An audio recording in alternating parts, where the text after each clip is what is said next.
Baik, Assalamualaikum warahmatullahi wabarakatuh dan selamat pagi. Oke, hari ini kita akan mendengarkan presentasi dari kelompok 1 eh, eh, dengan anggotanya itu Rahmat Azharuddin, Muhammad Wanda, Gamaniel, Angga, Ega Injeli, Galih Raka, Imam Budiman, Muhammad Farezi, Muhammad Arif Rahman, dan juga Deborah. Oke, dan akan membahas tentang dasar mikroprosesor di dalam kuliah tentang mikroprosesor ya di STT Migas Balikpapan. Oke, untuk kelompok 1 saya persilakan untuk dibuka dan silakan dipresentasikan. Silakan. Ya, Assalamualaikum warahmatullahi wabarakatuh.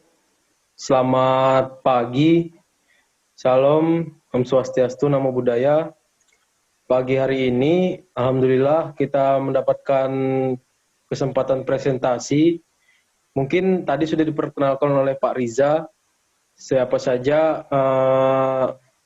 kelompok ini. Ya, yang pertama kita langsung materinya hari ini tentang dasar mikroprosesor. Nah, selanjutnya di situ di slide-nya bisa dilihat di slide kedua itu ada sejarah tentang mikroprosesor. Nah, nanti dan di situ ada mulai dari tahun 1971 Intel Corporation memperkenalkan mikroprosesor pertama kali chip 404 4 bit, chip 8008 8 bit. Pada tahun 1999, Intel Pentium 3 diperkenalkan pada tahun 1993. Keluarga prosesor Pentium diperkenalkan itu di tahun 1999. Selanjutnya di tahun 2005, pada saat ini adalah masa berakhirnya proses Pentium. Dan di tahun 2006, itu diperkenalkan keluarga baru yaitu Intel Core sampai dengan sekarang. Ya, mungkin bisa lanjut ke slide selanjutnya. Ya, ini ada teknologi mikroprosesor Intel. Oh ya, mungkin selanjutnya akan dilanjutkan oleh teman saya atau saudara saya yaitu Muhammad Wanda. Untuk dan Wanda, waktu dan tempat dipersilahkan.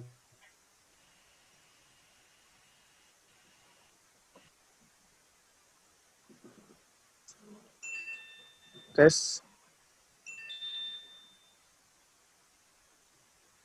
Tes. Masuk. Oke, langsung saja. Saya akan lanjutkan tadi untuk sejarah mikroprosesor.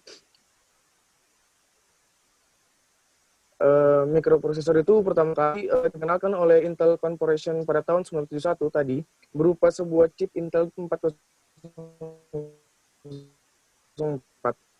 Chip 4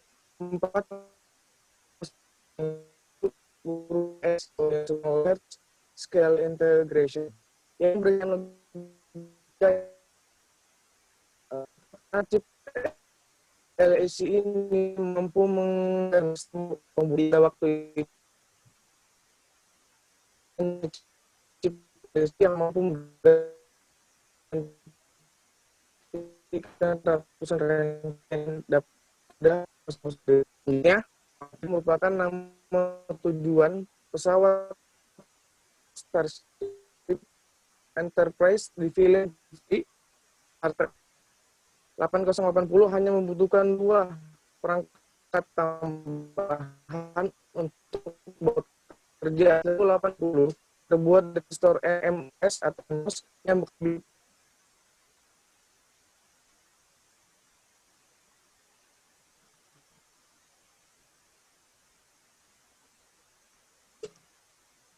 Halo, masuk? Masuk, lanjutkan Wanda, silakan. Ya, lanjutkan aja. Selanjutnya tahun 1900 Pentium dengan 70 instruksi baru yang mendukung internet streaming SIMD. Prosesor ini berisi 9,5 dimatikan aja untuk videonya. Wanda, dimatikan aja videonya dulu, nggak apa-apa, dimatikan aja supaya agak lancar ngomongnya. Oh, gitu. Ya, ya. Nggak Oke, apa-apa. lanjut Wanda, Oh, gitu, oke. silakan. Baik, Pak. Saya lanjut ya, Pak. Jadi di 1999 itu berisi 9,5 juta transistor dan mengintroduksi teknologi 0,25 mikron. Pada saat ini sedang dikembangkan mikroprosesor 64 bit, sehingga operasi-operasi matematis yang dilakukan dengan lebih cepat. Selanjutnya itu di tahun 2005,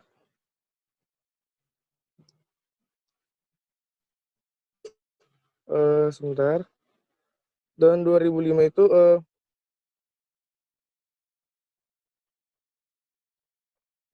Intel ini memperbaiki produksi, mengeluarkan Intel Pentium 4 Extreme Edition 3,73 GHz, di mana prosesor yang ditunjukkan untuk pasar pengguna komputer yang menginginkan sesuatu yang lebih dari komputernya. Prosesor ini menggunakan konfigurasi 3,73 GHz, frekuensi 1,066 GHz FSB, M64T, 2 MBL2, dan hyperthreading. Lalu selanjutnya di tahun 2006 mengeluarkan lagi produk Intel Core 2 Quad Core 6600, di mana prosesor untuk type desktop dan digunakan pada orang yang ingin kekuatan lebih dari komputer yang memiliki 2 buah core dengan konfigurasi 2,4 GHz dengan 8 MB L2 charge sampai dengan 4 MB yang dapat diakses di tiap core.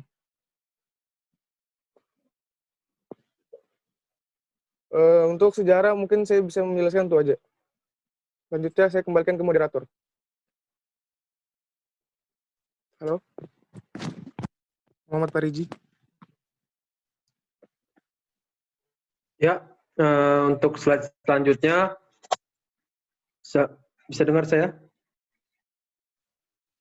Mungkin untuk slide selanjutnya bisa dilanjutkan oleh saudara saya, yaitu Muhammad Arif Rahman. Untuk Arif Rahman, waktu dan tempat dipersilakan. Halo, halo, tes, ada suaranya?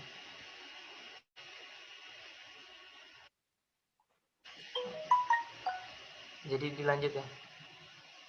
Teknologi mikroprosesor Intel dan dasar mikroprosesor. Nah, ini salah satu dari sekian banyak jenis-jenisnya. Itu ada yang pertama prosesor 8080 tahun keluar 1974, jumlah transistor 6000, clock speed-nya 2 MHz. Itu salah satu jenis prosesor Intel. Yang kedua ada 8088 tahun 1979. Itu juga salah satu keluaran dari mikroprosesornya Intel. Lanjut di 80286 di tahun 1982, itu proses mikroprosesornya Intel.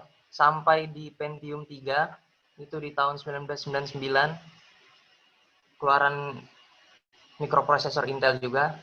Dan kalau di tahun sekarang itu Intel menggunakan prosesor Core i7, i5, dan i3.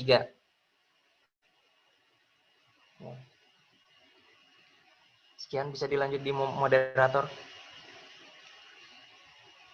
Ya, mungkin untuk selanjutnya, di slide selanjutnya mungkin bisa langsung dijelaskan oleh kawan saya, yaitu Gali Rakasiwi ya. Ya, mungkin untuk Raka, waktu dan tempat dipersilakan.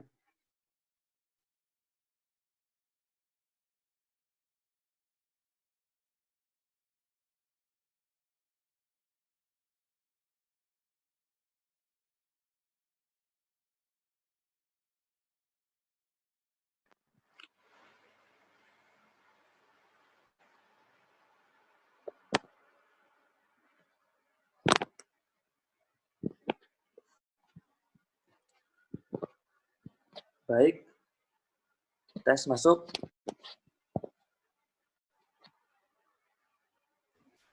Oke, Saya akan melanjutkan. Gali, silahkan. Saya akan menjelaskan aplikasi mikroprosesor. Mikroprosesor banyak digunakan pada dunia industri, antara lain mini komputer, printer, hard disk, keyboard, PLC, dan DSC.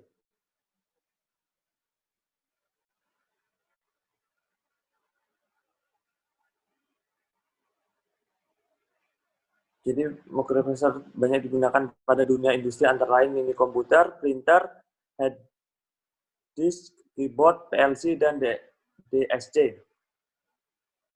Baik, itu yang dapat saya jelaskan. Lanjut ke moderator.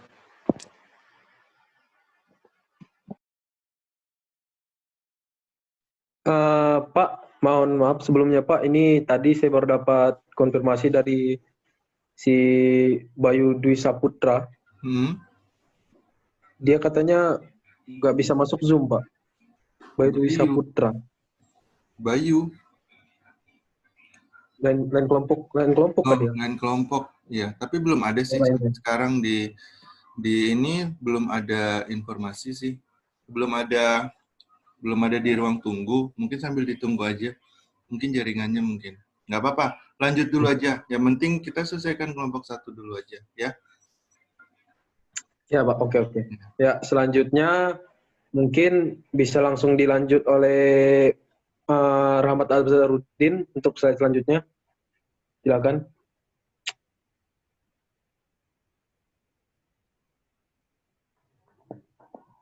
Ya, untuk kelebihan dan kekurangan mikroprosesor ini, kelebihan mikroprosesor ini yaitu pertama, sistemnya dapat diprogram sehingga aktuator yang terintegrasi dapat diaplikasikan sesuai dengan kebutuhan. Yang kedua, sistem menjadi lebih handal dan baik dalam kecepatan maupun operasional menjadi lebih mudah dan jumlah komponen dan daya listrik yang dibutuhkan menjadi lebih sedikit. Untuk kekurangan mikroprosesornya, yaitu mikroprosesor banyak jenisnya, sehingga harus memilih mikroprosesor yang tepat untuk sistem yang digunakan. Yang kedua, perkembangan mikroprosesor ini sangat cepat sehingga mikroprosesor yang lain menjadi out of date. Kemudian, slide selanjutnya, untuk dasar mikroprosesor. Slide 6.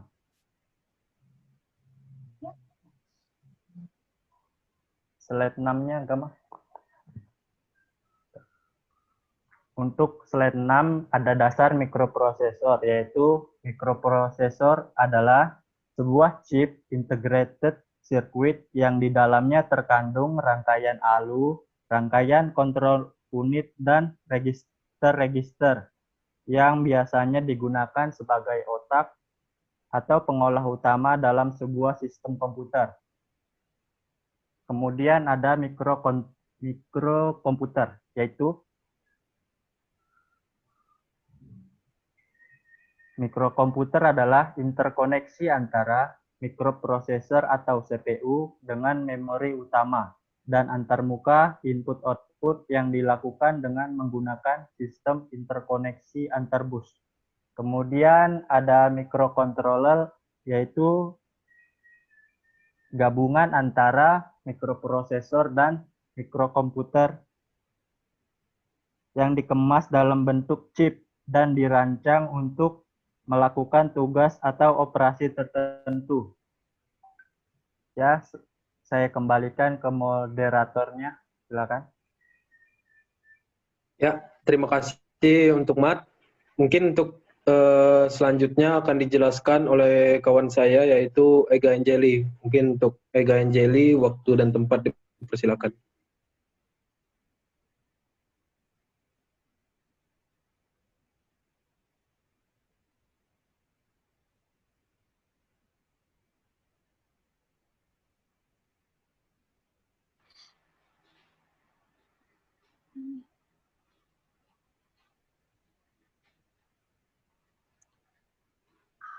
Tes.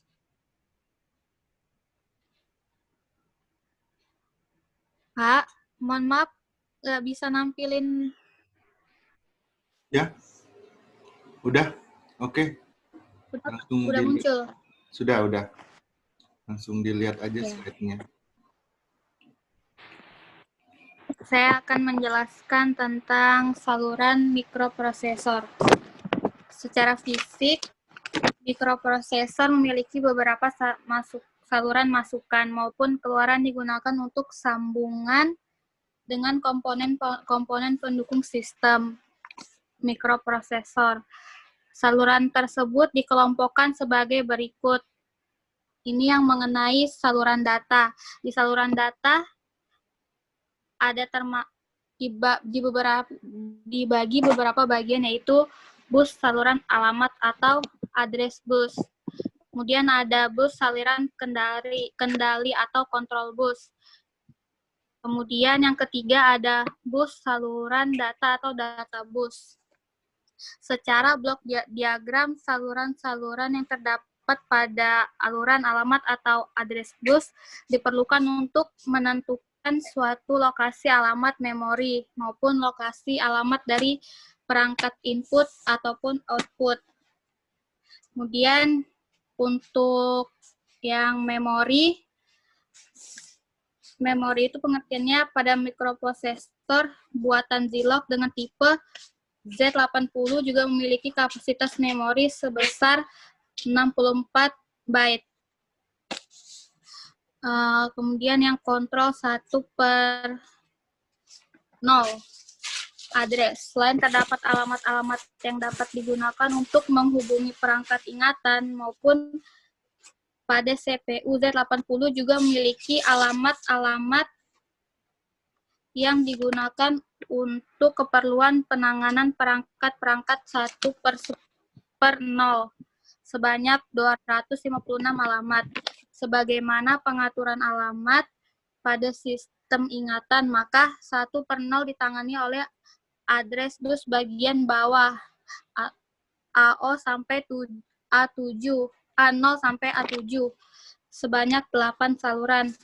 Kemudian control bus itu saluran kendali digunakan untuk melakukan pengendalian terhadap komponen-komponen pendukung sistem mikroprosesor. Sekian dari penjelasan saya. Terima kasih. Ya, itu mungkin tadi sedikit penjelasan dari Ega Anjeli. Mungkin untuk slide selanjutnya akan dijelaskan oleh Gamaniel Arnel Panemonat. Untuk waktu dan tempat dipersilakan.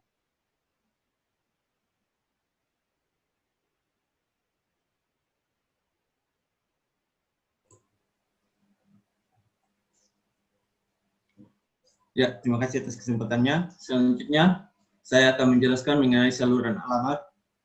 Ya, di saluran alamat ini, kita mungkin bisa baca, saluran alamat diperlukan untuk menentukan lokasi alamat memori maupun lokasi alamat dari perangkat input-output. Jadi, seperti yang digambar tadi ini,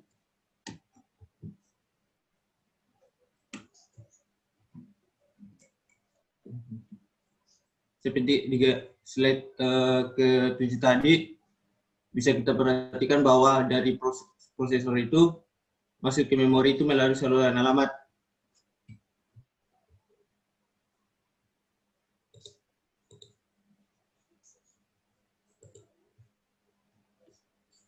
Ya, di prosesor itu saluran alamat itu langsung menuju ke memori. Jadi alamat memori maupun lokasi alamat dari perangkat input output. Jadi saluran alamat itu menentukan lokasinya alamat memori. Nah, selanjutnya jumlah saluran alamat yang ada juga menentukan banyaknya alamat memori atau kapasitas memori. Jadi semakin banyak saluran alamat itu akan mempengaruhi juga kapasitas memori yang dapat ditangani oleh mikroprosesor. Kemudian lanjut ke saluran memori. Nah, di saluran memori ini dijelaskan bahwa saluran penyimpanan data yang telah diproses oleh mikroprosesor. Nah, jadi penyimpanan data yang telah diproses oleh mikroprosesor dari saluran alamat. Nah, bisa kita lihat di bawah sini ada MSB, SB, dan LSB. MSB ini adalah kepanjangan dari most significant bit atau bilangan biner angka yang paling berarti atau yang paling besar. Sedangkan LSB ini adalah least significant bit adalah bilangan yang paling tidak berarti atau yang paling kecil, yang paling kanan. Nah, dari kiri ke kanan ini sendiri itu, dari 0 itu 1 alamat, 0 itu 1 alamat, 2 alamat, selanjutnya 4 alamat, itu dikali-kalikan 2. Jadi 1, 2, 4, 8, sampai seterusnya, sampai ke alamat yang ke-15, yaitu 2 pangkat 15, atau totalnya 332.768 alamat. Nah, awalnya itu Intel tipe mikroprosesor yang pertama itu Intel tipe 808 itu muatnya 4 alamat, atau totalnya itu 16.384 alamat, tapi yang sekarang sudah 16 alamat. Jadi 15 ini bukan potong, jadi hitung dari sini 1, 2, sampai yang ke sini 16. Jadi totalnya 16 alamat. Atau yang totalnya 665.536. Nah, karena 16 saluran bit atau 16 bit, maka bilangan yang digunakan untuk kode alamat adalah bilangan hexadesimal, ya, karena mungkin kalau dituliskan dalam angka biasa atau ya angka biasa itu mungkin kepanjangan, jadi alamat ini diubah ke kode hexadesimal supaya lebih mudah pengkonversiannya nanti ke bilangan biner gitu. Mungkin itu aja dari penjelasan dari saya.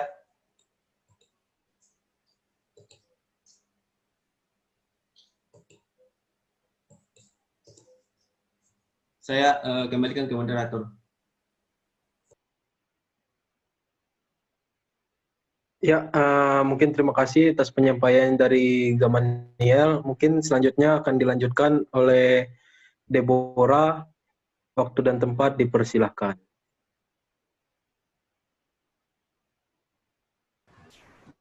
Untuk menjelaskan, untuk melanjutkan penjelasan Gama di slide selanjutnya,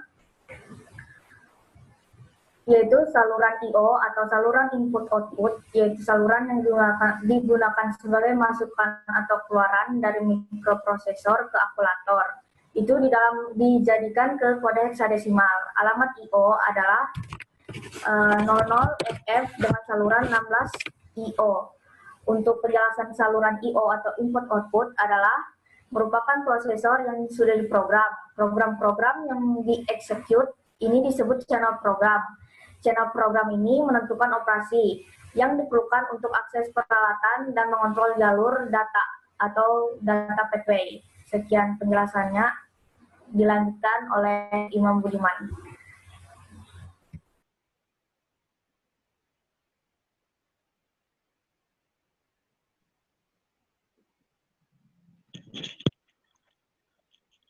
Baik, saya akan melanjutkan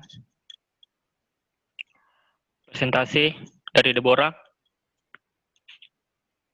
yaitu saluran data. Saluran data yang digunakan untuk menyalurkan data dalam sistem mikrokomputer. Saluran data digunakan secara bersama-sama antara mikroprosesor dengan perangkat lainnya sehingga sistem tersebut disambung secara paralel. Bisa kita lihat gambar parallel connection dari komputer A ke komputer B. Menggunakan cara paralel itu lebih cepat dibandingkan seri. Lanjut slide selanjutnya yaitu saluran kendali. Saluran kendali digunakan untuk melakukan pengendalian terhadap komponen pendukung dalam sistem mikroprosesor. Saluran kendali dibagi menjadi dua. Yang pertama itu saluran kendali keluaran. Suatu pengendalian yang arahnya dari mikroprosesor menuju ke perangkat pendukung. Dan yang kedua yaitu saluran kendali masukan. Suatu pengendalian yang arahnya dari perangkat pendukung menuju mikroprosesor. Ya, mungkin hanya itu dari saya kembalikan ke moderator. Terima kasih.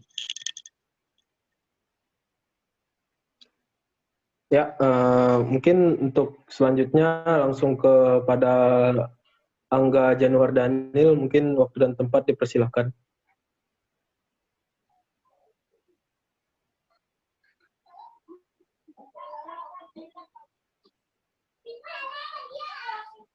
Oke, terima kasih kepada moderator. Di sini saya akan membahas tentang sifat saluran pada mikroprosesor.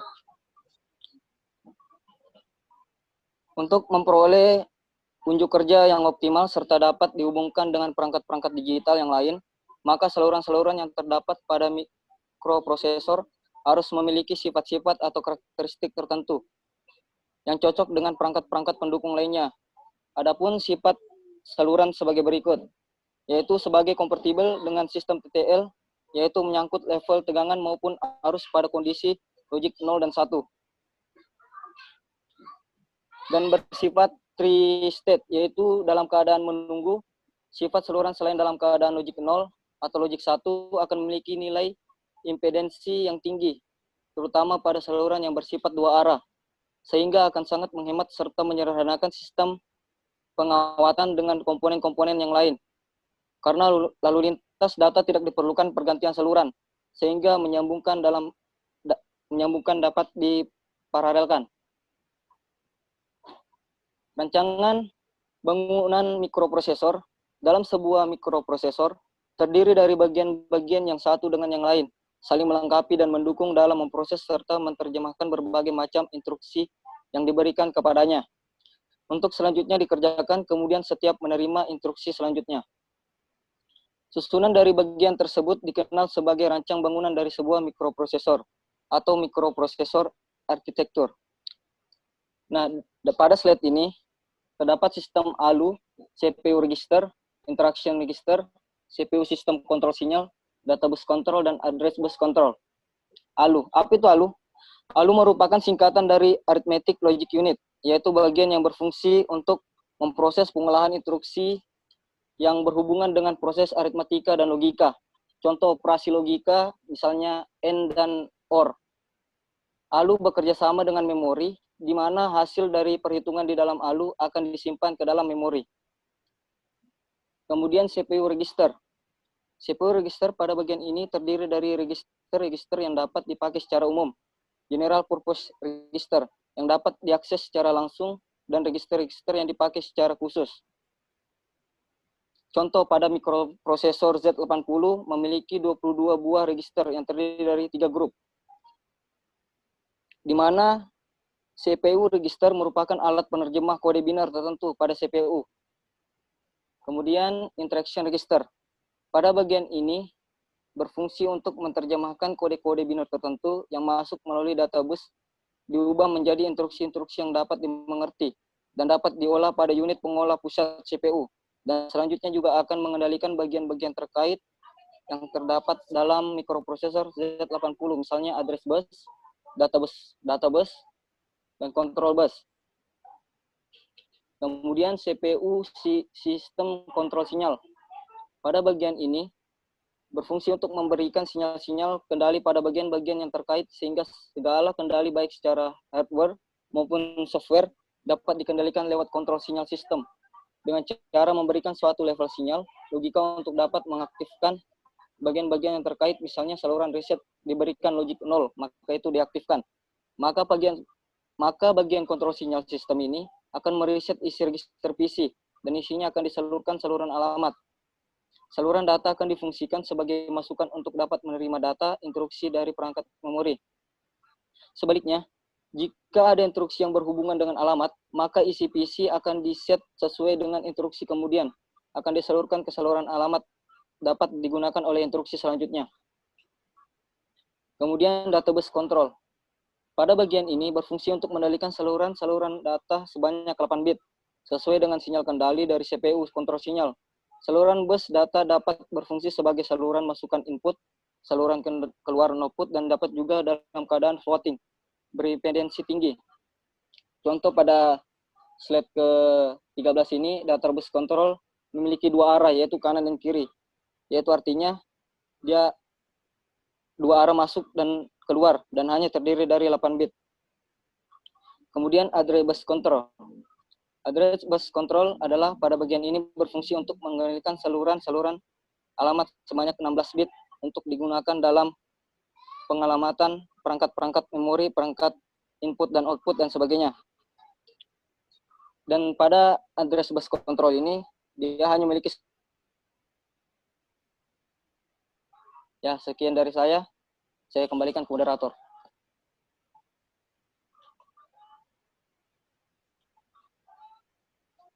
Ya, mungkin sudah habis dari presentasi kita hari ini. Mungkin sampai sini, Pak, saya mau bertanya, Pak, ini kita langsung menutup presentasinya atau ada sesi tanya jawabnya juga, Pak? Ada sesi tanya jawabnya juga, ya. Nanti aja dulu ditutup, belum ditutup. Berarti ini ditutup dulu, Pak? Atau langsung dikasih lemparkan sesi tanya jawabnya? Nggak usah, langsung dilemparkan sesi tanya jawab saja. Oh, 3 pertanyaan mungkin cukup, Pak, ya? Ya, boleh. Ya. Mungkin untuk kawan-kawan yang ada di dalam sini yang ingin bertanya, mungkin bisa langsung nyalakan mic-nya untuk ngomong. Siapa tahu ada yang mau bertanya. 3 pertanyaan lah.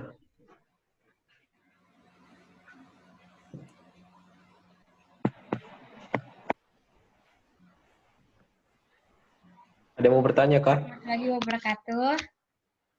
Waalaikumsalam warahmatullahi wabarakatuh.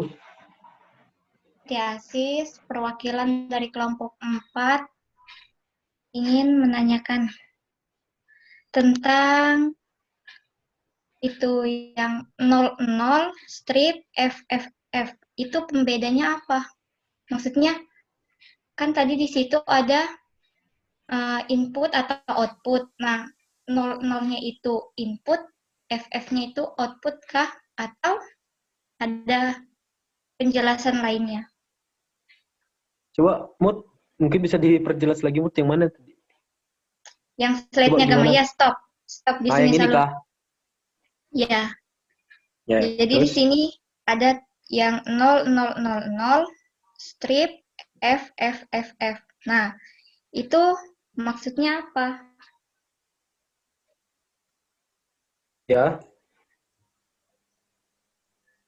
Kalau Mut? Penjelasan dari 000 strip FFF. Itu aja pertanyaannya ya? Ya. Jadi mungkin pertanyaanmu itu 000 strip FFF itu maksudnya apa? Mungkin begitu ya pertanyaannya? Ya. Oke. Mungkin ada kawan-kawan yang ingin bertanya lagi, silakan.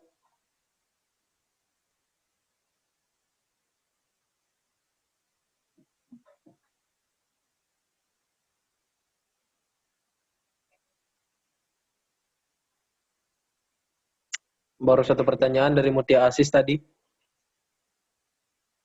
Masih ada 2 pertanyaan lagi.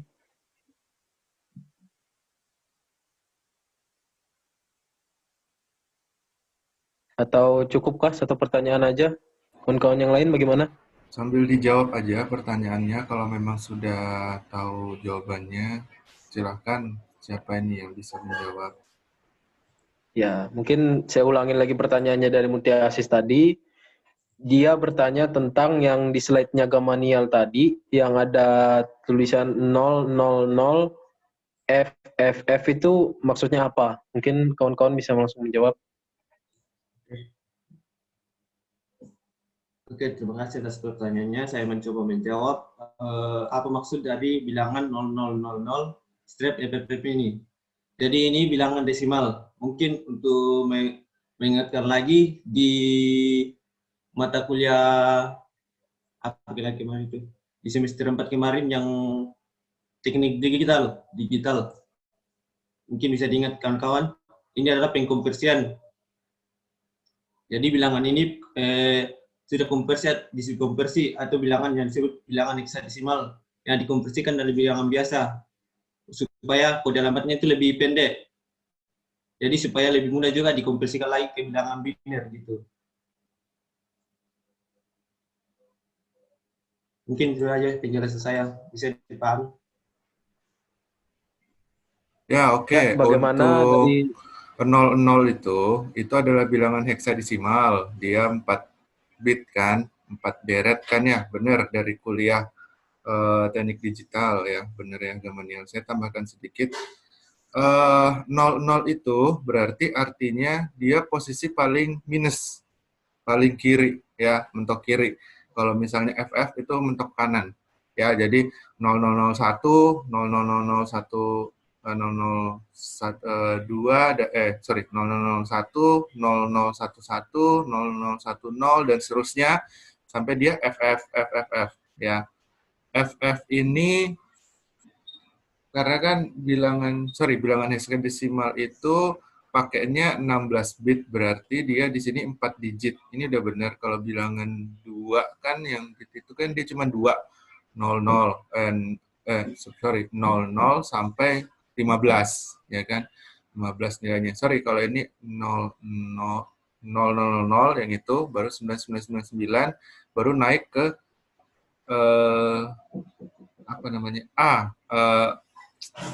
huruf, masuk ke huruf, tapi nggak sampai Z hurufnya, sampai F aja gitu.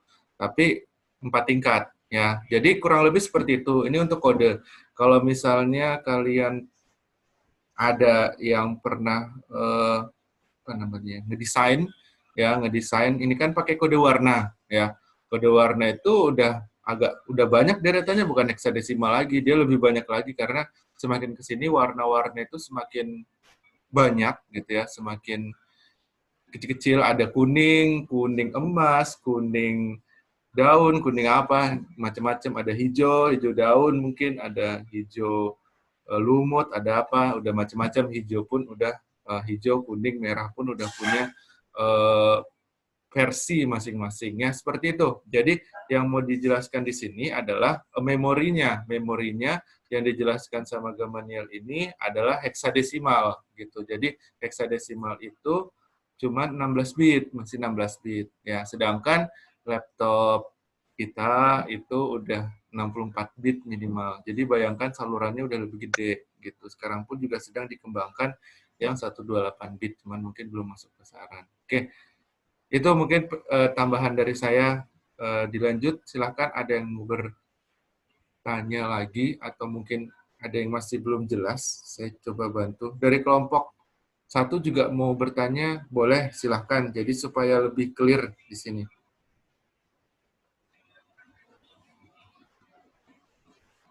Ya, mungkin ada yang mau bertanya lagi, masih ada 2 pertanyaan lagi yang tersisa. Mungkin kawan-kawan yang ingin bertanya, silakan.